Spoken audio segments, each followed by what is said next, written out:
You don't need Netflix, you don't need cable. Hop on YouTube, welcome to the hood table, where we chop up local and global events vocally. You don't really wanna miss out on these conversations. Just joke a little, laugh a little. That wine in your system, fill your glass a little. Expose current events, talk trash a little. You never know, these opinions might clash a little. They addicted to the content, got them binge watching. You don't like it, then you want invited. Bet your friends watching in the house and in your job parking lot before you clocking. They don't wanna miss a second of this HT content. Everybody think they got something to say, so it's an open invitation, bring it to the table. But if you come whack, just know we ain't buying in. We gon' probably turn your back and tell you sorry, try again, Yeah, welcome to the hood table. You don't need Netflix, you don't need cable. Yeah, welcome to the hood table. You don't need Netflix, you don't need cable.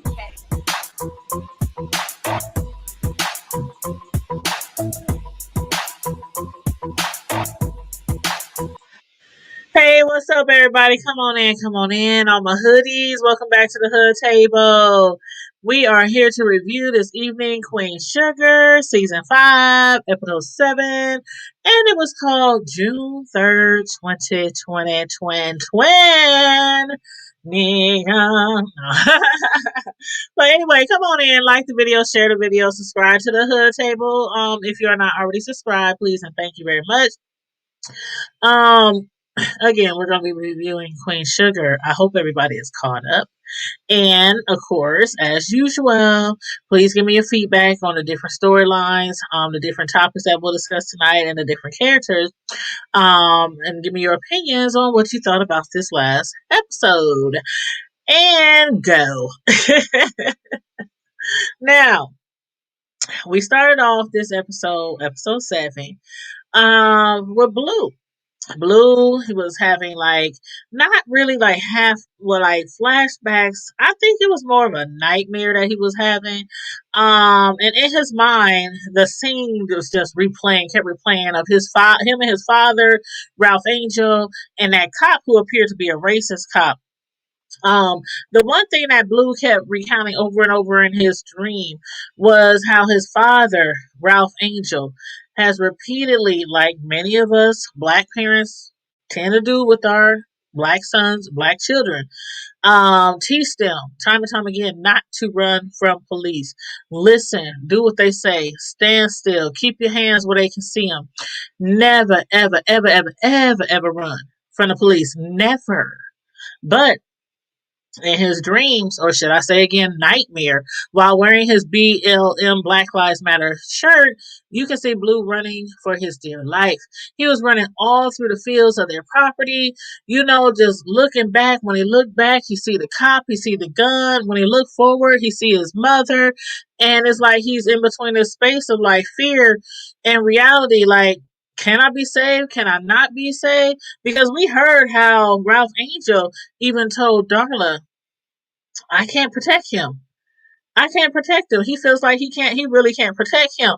But yeah, Blue was running through that field as if he was just scared of being killed and laid out like a dog in the street at the hands of police. He's so young, but still, just those little scenes, those little flashbacks where you see the police move his hand, you see the police look like he was about to lift that gun up out of the child. Blue was running in his mind, in his dreams, in his nightmares. He was running. So it makes me wonder, how would he react if it really happened in real life that a cop actually put a gun on him? Oh, child. And then we have, in real time, another murder in Minneapolis, in the suburbs of Minneapolis, just yesterday. But I'll be talking about that in another video. But anyway, the police was behind him, pointing a gun at him, with his mother, Darla, in front of him, reaching her hand out to him. Whew, poor Blue. He was so scared. But then he woke up and he ran to his parents' room. But then he didn't go in there and wake him up. He kind of just stopped. I don't know if he was thinking, what can they do about it? It's just a dream. I'm getting too big to be running to my parents' room. You know how kids wake up and run to your room. I'm too big to be running to my parents' room. Maybe he just was thinking that I'm just going to go back to bed and hopefully be able to fall asleep. But anyway, the next day, Darla's mom, Darlene, she finally got around to discussing with Darla the extraordinary opportunities of Blue being able to have a better future. The future that Darla, so called, should have had. Now, Darla, you could see like right, Darla, she could see like right through what her mom was trying to do. Blue was about to be the token little black kid from a so called poor rural farm town, selected to attend this prestigious school on a full ride scholarship. But although Darla didn't want Blue being the token, it was much more bigger than that. Remember, Darla had once been sent away to school, leaving her with no connection or bond with her own mother, which is not what she wants for Blue. So, out of concern that Darla thinks that Raw was actually considering sending Blue away, Darla, she reached out to Aunt Vi, and in so many words, Darla wanted Aunt Vi to basically do something about it. Aunt Vi was like, "Of course I'll talk to your mother." Vi, she called Darla's mother, Darlene, and she went clean the hell off on her. Vi was like, as long as I'm living and I'm breathing, I'm walking this good old green earth, Blue ain't going to no Washington, D.C. to attend nobody's school.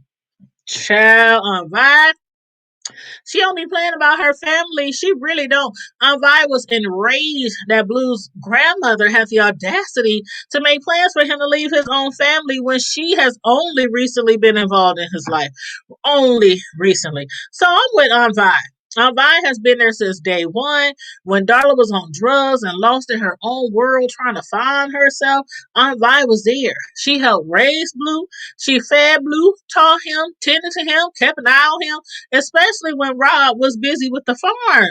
Because, like, for the first, like, well, actually, like 5 seasons ago, when the show first began, when Blue was too young to go to school, he was always with Aunt Vi because Ra had to get the sugar mill running, that his father left him. He had to get that up and running. And then let's not forget that Ra was around that time broke and dependent on Charlie to pay his bills and the bills at the mill. So while Ra was out there grinding it out on that farm, Blue was with Aunt Vi.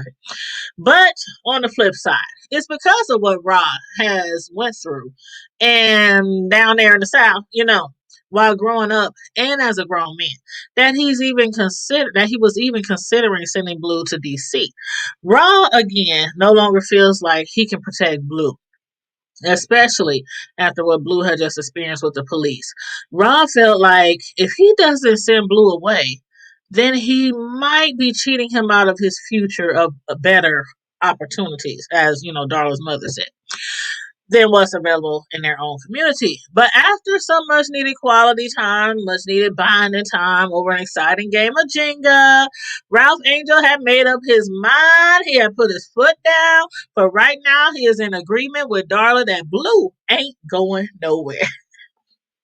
Both Raw and Darla concluded that each of them has missed out on so much when Darla was absent. And besides that, they believe that Blue can get everything he needs and more right there in St. Joe Parish. So we shall see. But Darla's mom, she can be a bit much. So we gonna see how this all pans out in the next episode with her mother. But then let's move on to Charlie and West. Now, Micah, of course, he's still up at the protest in Minnesota. Darla, as we seen on Charlie, as we seen on the last episode, she had become sick. She had become ill.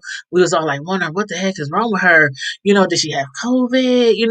And so she had called West because everybody else, as she said, had too much stuff on their plate. Wes, he finally made it to Charlie's house just in time to seek some medical advice in order to take care of her. As soon as Davis broke into her house to find her barely breathing on her couch, she warned him to mask up because Charlie had assumed that she had COVID. She hadn't been to the doctor. She ain't been tested, but just from seeing what people have been experiencing all over the world and listening to all the doctors and the nurses discuss the different you know like the different traits and the different side effects and things like that, the breathing, the the breathing, the coughing, the side pains, the back pains, the fevers, all the flu times 100. Okay, so she was experiencing a lot of those symptoms. So she told him mask up, and he did put on his mask. But like most of us did believe or had thought, Charlie, even though she didn't at first have all those bouts of coughing, she did indeed had COVID. And Davis, after speaking with a doctor, over the phone, before he even got there, he had got a little bit of advice just in case it was COVID. So after speaking with a doctor and tending to Charlie, he then carried her up to her room. And after putting her into her bed while sitting across from Charlie, he started daydreaming about how he had really hurt Charlie, back in the day.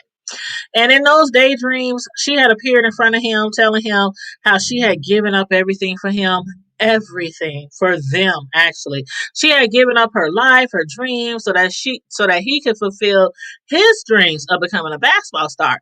West to her was everything to her unconditionally. She really loved him. She was really in love with him and really in love with what they had with their little family, especially once Micah came along, which is why she was so willing to put her all into their relationship, only for him to turn around, slap her dead in the face, and cheat on her, embarrassing their entire family publicly. And I know this is just a TV show, y'all. But I swear, Charlie was looking hella crazy, as if she really had COVID. She definitely made that scene appear believable, that she was really sick. She was looking so sick that Davis told her, I don't care what you say, girl. If you don't get better or stabilize soon, he was going to drag her stubborn ass to the hospital.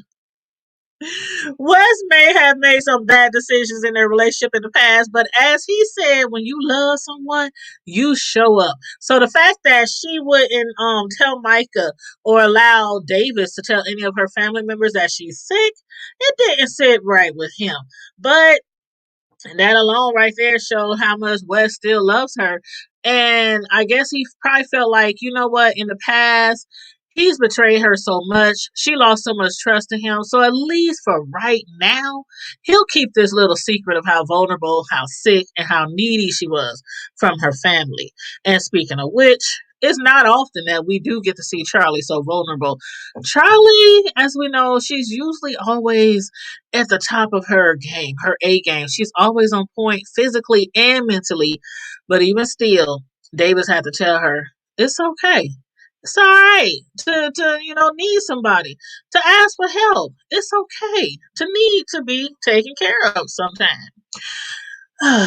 Davis, let me know what y'all think about them. Do y'all see them rekindling something? Not right now though. Not right now because she do got COVID. But hell, after a while, she was like, put your mask on, you gonna get sick. He was like, shit, I done been here with you for like 24 hours now, and we done been in the same room, breathing the same air. He said, if it is what it is, if I get it, and we handle it. So, anywho. Let's move on to Anvi.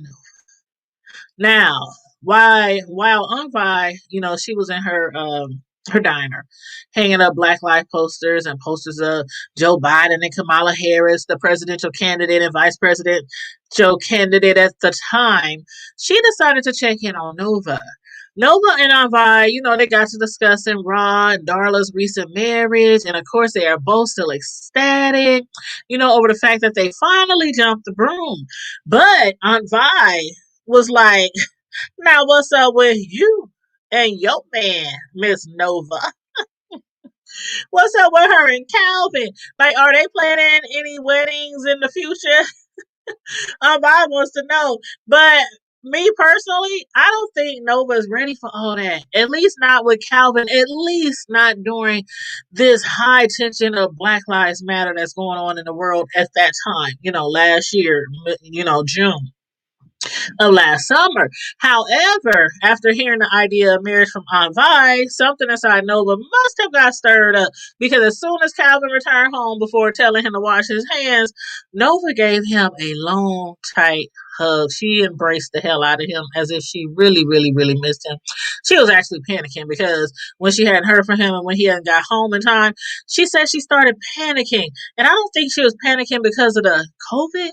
I think she was panicking because of all the violence that's going on out there, all the clashing between the white people and the black people, police and the black community, and all that out there. So I think that's what she was really panicking about. But again, in light of what Vi has said, and being that Calvin also brought up marriage at the farm, Nova felt like it might just be the right time to discuss marriage.